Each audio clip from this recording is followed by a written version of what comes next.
বন্ধুরা, হিন্দু শাস্ত্রে কালচক্রকে 4টি ভাগে ভাগ করা হয়েছে, যাকে আমরা সত্যযুগ, ত্রেতাযুগ, দ্বাপরযুগ এবং কলিযুগ নামে চিনি। আমরা যদি হিন্দু পুরাণে বিশ্বাস করি, তাহলে প্রতিটি যুগ সত্যযুগ দিয়ে শুরু হয় এবং কলিযুগে শেষ হয়। কলিযুগের অবসানের পর আবার সত্যযুগ শুরু হয়, এবং এই চক্র মহাবিশ্ব সৃষ্টির সময় থেকে অবিরাম চলে আসছে। আপনি এবং আমি আজ যে সময়ের মধ্যে বসবাস করছি, তা পিরিয়ড পরিবর্তনের 300তম চক্র। এখন প্রশ্ন উঠেছে, কেন কালখণ্ডকে 4 ভাগে ভাগ করা হল? আর যুগের পরিবর্তনের সাথে সাথে মানুষের মধ্যে কি পরিবর্তন আসে? এই 4 যুগে মানুষ দেখতে কেমন ছিল, তাদের শারীরিক গঠন কেমন ছিল, তাদের আচরণ কেমন ছিল, স্বামী স্ত্রীর সম্পর্ক কেমন ছিল? বন্ধুরা, আজকের ভিডিওতে এই সব প্রশ্নের উত্তর দেখতে পাবেন। হ্যালো বন্ধুরা, আমাদের চ্যানেল বৈদিক জ্ঞান সঙ্গমে স্বাগতম। আপনাকে চ্যানেলটি সাবস্ক্রাইব করার জন্য অনুরোধ করা হচ্ছে এবং কমেন্ট বক্সে জয় শ্রী নারায়ণ লিখে ঈশ্বরের প্রতি কৃতজ্ঞতা প্রকাশ করুন। বন্ধুরা, লিঙ্গ পুরাণ অনুসারে মহাবিশ্ব সৃষ্টির পর ভগবান ব্রহ্মা কালকে 4টি যুগে ভাগ করেছিলেন। প্রথম যুগের নাম ছিল সত্যযুগ, তারপর ত্রেতা, তারপর দ্বাপর, তারপর শেষ কালের নাম কলিযুগ। বন্ধুরা, প্রথমেই জেনে নেওয়া যাক সত্যযুগের মানুষের কথা। কালের প্রথম যুগে অর্থাৎ স্বর্ণযুগে সমস্ত মানুষের একটাই ধর্ম, আর সেই ধর্ম হল স্বার্থপরতার ত্যাগ।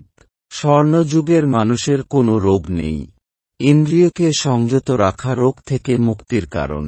শুধু তাই নয়, স্বর্ণযুগের মানুষ কখনো দুঃখ পায় না, এ কারণে তাদের চোখ থেকে অশ্রু বের হয় না। এ যুগে কারো প্রতি অহংকার নেই, অন্য কোনো অপকর্ম নেই। মানুষ একে অপরের সাথে মারামারি করে না, এবং সবাই ভালোবাসায় বাস করে। এই লিঙ্গ পুরাণে আরও বলা হয়েছে, সত্যযুগে মানুষ খুব চটপটে। এই যুগে মানুষ অলসতা কি তাও জানে না। সত্যযুগের লোকদের সবচেয়ে বড় বৈশিষ্ট্য হল তারা কাউকে ঘৃণা করে না, কাউকে নিয়ে পরচর্চা করে না, কাউকে হিংসা করে না, একে অপরের উপর শক্তি প্রয়োগ করে না। সত্যযুগে সকল মানুষ নিজ নিজ দায়িত্ব পালন করে। সত্যযুগে সমস্ত বর্ণের লোকেরা পরমাত্মাকে সন্তুষ্ট করার জন্য পূজার আচার পালন করে থাকে। এ যুগে সকল মানুষের অধিকাংশ সময় ব্যয় হয় ধর্মীয় কাজে। এ যুগে নারী পুরুষ ভেদাভেদ নেই। শিক্ষা, অস্ত্র ইত্যাদি ক্ষেত্রে সব শ্রেণীর মানুষকে সমান সুযোগ দেওয়া হয়। এ যুগে নারীরা বিয়ের পর তাদের স্বামীর ধর্ম বিশ্বস্তভাবে পালন করে। সন্তানরাও তাদের পিতামাতার আনুগত্য করে এবং বৃদ্ধ বয়সে তাদের অনেক সেবা করে। যদি পুরাণ বিশ্বাস করা হয়, তাহলে এই যুগে মানুষের উচ্চতা 3-2 ফুট, এবং মানুষ তার ইচ্ছানুযায়ী তার শরীর ত্যাগ করতে পারে। বন্ধুরা, সত্যযুগের সময়কাল বলা হয় 1700-028 বছর, এবং এই অনেক সময় পরে পরবর্তী যুগ অর্থাৎ ত্রেতাযুগ শুরু হয়। বন্ধুরা, এবার জেনে নেওয়া যাক ত্রেতাযুগে মানুষের কি কি বৈশিষ্ট্য রয়েছে।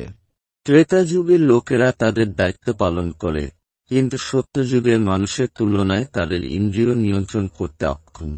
এই যুগে মানুষ আস্তে আস্তে নিজের মানুষের মধ্যে বন্দী হতে শুরু করে, তার মানে তার ভিতরে স্বার্থপরতা বাড়তে থাকে এবং সে অন্যকে নিয়ে গসিপ করতে থাকে। এই যুগে সমাজ বর্ণাশ্রম অর্থাৎ ব্রাহ্মণ, ক্ষত্রিয়, বৈশ্য ও শূদ্রে বিভক্ত হতে শুরু করে। যদিও ত্রেতাযুগে সত্যযুগের তুলনায় ধর্ম কম বলে মনে হয়, তবুও এই যুগের মহিলারা তাদের ধর্ম পালন করে। একজন পুরুষও তার স্ত্রীকে ঠকায় না, সন্তানরাও তাদের পিতামাতার অনেক সেবা করে। পুরাণকে যদি বিশ্বাস করা হয়, এই যুগে মানুষের গড় বয়স 10,000 বছর, আর এই যুগের বয়স 12,960,000 বছর। এই সময়কাল শেষ হওয়ার পর কালখণ্ডের 3য় যুগ শুরু হয়, যা দ্বাপর যুগ নামে পরিচিত। লিঙ্গ পুরাণ অনুসারে দ্বাপর যুগে মানুষ তার কর্তব্য থেকে দূরে সরে যেতে শুরু করে, অর্থাৎ সে স্বার্থপর হতে শুরু করে। এই যুগে জড়সুখ পূরণের জন্য মানুষ নানা ধরনের অধর্ম করতে থাকে, ধর্ম ত্যাগ করে। এই বয়স যতই বাড়তে থাকে, মানুষ কাম, ক্রোধ, লোভ, হিংসা প্রভৃতি পাপ দ্বারা আক্রান্ত হয়। এই যুগে মানুষ কর্ম দ্বারা নয়, জন্ম দ্বারা চিহ্নিত হয়। অর্থাৎ এই যুগে ব্রাহ্মণের ছেলেকে ব্রাহ্মণ, ক্ষত্রিয় ছেলেকে ক্ষত্রিয়, বৈশ্যের সন্তানকে বৈশ্য এবং শূদ্রের সন্তানকে শূদ্র বলা হয়।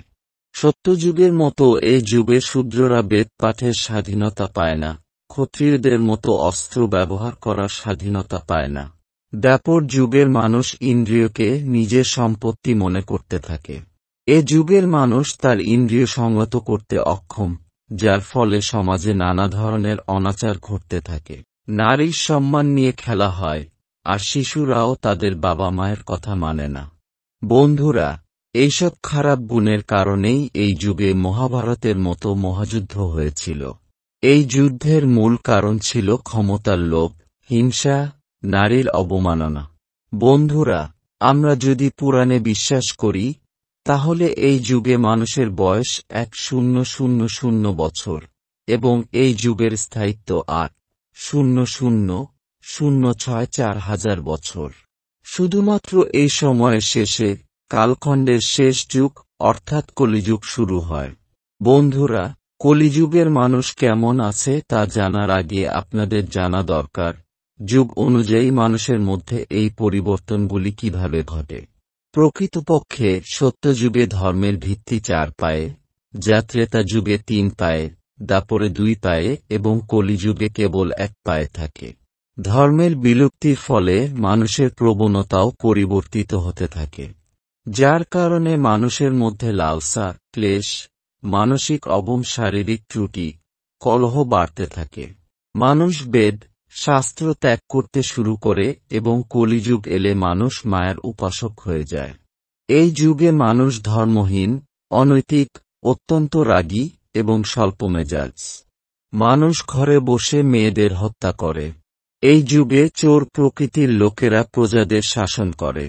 এই যুগে মানুষ তপস্যা ও যজ্ঞের ফলও বিক্রি করে। কলিযুগের নর বা নারী কেউ তাদের ধর্ম মানে না। এ যুগে নারীর সম্মান তুচ্ছ থেকে যায়।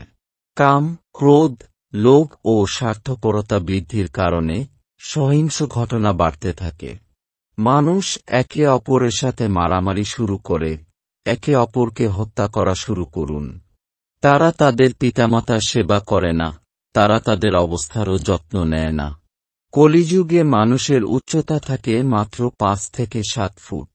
সেই সঙ্গে কলিযুগে মানুষের গড় বয়স 60 থেকে 70 বছর কমে যায়।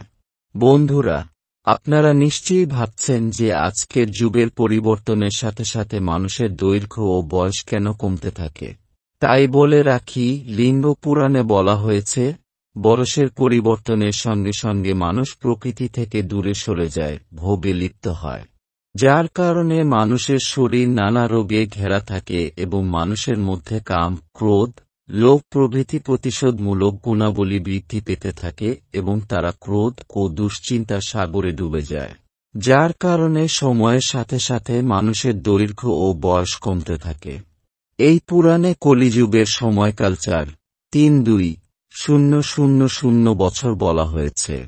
এই সময়কাল শেষ হলে সৃষ্টির একটি নতুন চক্র শুরু হয় এবং আবার সত্যযুগ শুরু হয়। বন্ধুরা, 4 যুগের মধ্যে কলিযুগকে সবচেয়ে অভিশপ্ত যুগ বলা হয়েছে। কিন্তু বন্ধুরা, কলিযুগের সবচেয়ে বড় বিশেষত্ব হল, কলিযুগে ধর্মকর্মের মাত্র একটি দিন সত্যযুগের 100 বছরের সমান, যা ত্রেতার 1 বছরের সমান এবং দ্বাপরের 1 মাসের সমান। কলিযুগে শুধু হরির নাম জপ করলেই মানুষ মোক্ষ লাভ করে। বন্ধুরা, আশা করি যুগের পরিবর্তনের সাথে সাথে মানুষের পরিবর্তনের কথাও নিশ্চয়ই বুঝতে পেরেছেন।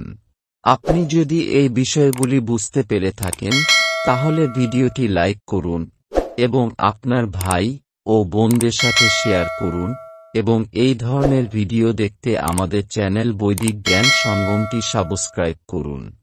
জরিপ শুভম ভবতু। দেখা যাক পরবর্তী ভিডিওতে।